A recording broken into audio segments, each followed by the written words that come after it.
So today I was looking out the window at this little goldfish pond, and this is what I see. So I thought, why not make a quick video talking about why I hardly ever feed my pond fish store-bought food. G'day, my name is Kev. The aim of my channel is to help people build and maintain ponds without spending a fortune. If that sounds like something that interests you, please like and subscribe, and check out my website ozponds.com for plenty of helpful articles. I have no idea how this worm ended up in the pond, but it certainly looks like the fish are quite happy it did. I've been keeping and sometimes failing at looking after fish in aquariums since I was a little kid. But ponds are way easier. In fact, I do bugger all to my ponds. No water changes, almost never check the water parameters, very little cleaning. I usually only touch the filters once a year if they're lucky, and I hardly ever feed the fish. And that's because there's no need when you keep them outside. That is, provided that the pond is a well-functioning ecosystem. If you want to keep a pond that's overstocked with fish and is cleaned regularly, then yes, you'll need to feed consistently. But the kinds of ponds I prefer to create are loaded with tiny organisms, bacteria, and a manageable amount of algae. All kinds of wildlife and bugs will coexist with the fish. The fish will consume problem pests like mosquito larvae and aphids that seem to love water plants, especially my water lilies.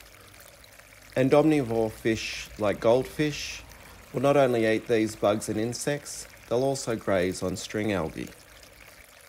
But if you're constantly treating them to store-bought food, they'll get fat and lazy and they won't hunt and graze. Another reason that I like to avoid feeding the fish is that the less nutrient that is added to the pond, the less work the filters need to do. By adding in food, you add more work for the biological filter. The biological filter just refers to the nitrogen processing bacteria that colonise the filter and the entire pond for that matter.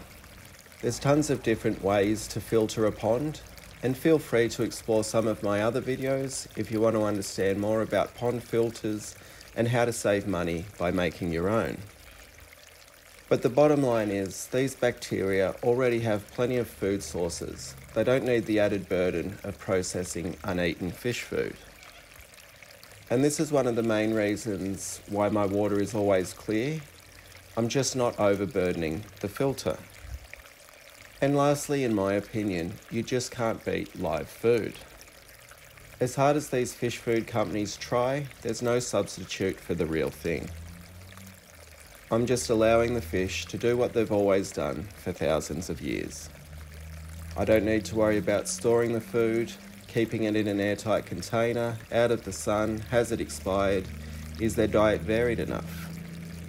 All of these things are taken care of, and I just get to kick back and enjoy watching the fish take care of themselves. And every once in a while, I do throw in some food, just to watch them go crazy, because it's fun.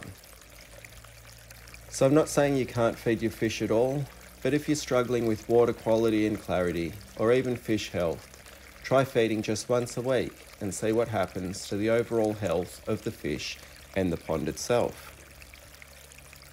I hope this quick little video has been helpful to someone. If it has, let me know, and I'll see you next time. Catch ya.